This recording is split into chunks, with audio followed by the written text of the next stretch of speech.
Palakkad civil സ്റ്റേഷനിൽ revenue വകുപ്പിന്റെ ആഭിമുഖ്യത്തിൽ വിപുലമായ ഓണാഘോഷം സംഘടിപ്പിച്ചു.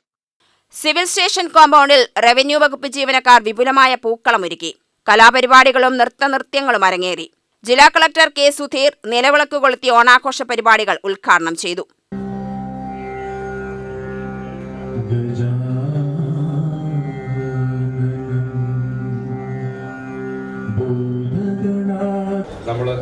നമ്മളാരും കാണാത്ത ഒരു മാവേലി നമ്മുടെ നാട്ടിലേക്ക് വരുമെന്നും സ്വപ്നതുല്യമായ ഒരു ലോകം, പഴയകാലത്തെ പ്രതാപകാലത്തെ പോലെ തന്നെ ഒരു പുതിയ ലോകം നമുക്കായിട്ട് സമ്മാനിക്കും എന്ന് നമ്മൾ പ്രതീക്ഷയോടുകൂടി വീട് വൃത്തിയാക്കി അലങ്കരിച്ച് പൂക്കളമിട്ട് പുതിയ ഉടുപ്പ്, ആഘോഷങ്ങൾ, പാട്ട്, ഡാൻസ്, ഇതെല്ലാം ഉപരിയായിട്ട് ഒരു ഒത്തുചേരൽ അല്ല, കുടുംബങ്ങളെല്ലാം ഒരുമിച്ച് വന്ന് സമൃദ്ധി, ഐശ്വര്യം, സാഹോദര്യം ഇത് മൂന്നും ഉയർത്തിപ്പിടിച്ചുകൊണ്ട് നമ്മൾ ഈ കാലത്ത് നമ്മൾ എൻജോയ് ചെയ്യും.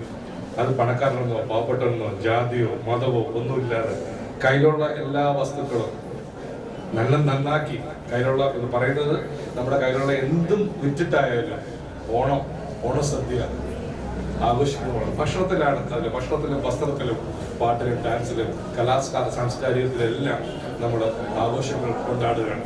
ഇത് ഓണത്തിന് മുമ്പ് കുറച്ച് പുറകോട്ട് നമ്മൾ ചിന്തിച്ചാൽ പോലും ഇടപാതി കഴിഞ്ഞ് മേടം കഴിഞ്ഞ് ഇടപാതി മിഥുനവും കഴിഞ്ഞ് മേടവും മിഥുനവും കഴിഞ്ഞ് ചിങ്ങമാസം, അത് 3 മാസം മഴക്കാലം കഴിഞ്ഞ് കിട്ടുന്ന വെളിച്ചമാണ് ഈ ഓണം എന്ന് പറയുന്നത്. പി ഷാജി അധ്യക്ഷത വഹിച്ചു. ശ്രീധന്യ മുഖ്യപ്രഭാഷണം നടത്തി.